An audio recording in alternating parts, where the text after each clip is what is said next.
Hello guys, we have bought the Samsung heat pump dryer, tumble dryer. This is what it looks like. It looks so nice. So we have a tank where the water goes. So basically, a lot of people are looking for the answer of installation. You do not need to do anything pipe wise or anything like that. You just plug it in.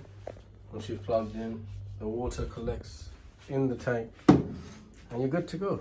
So you just turn it on, makes a nice sound. It's all shirt, cotton, mix load, blah blah.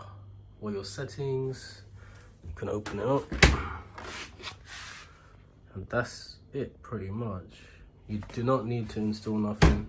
It's ready to go. Just plug it in and start. I hope you enjoyed that video. We bought a new tumble dryer, Samsung. I'm Sachthemotive, motivate you.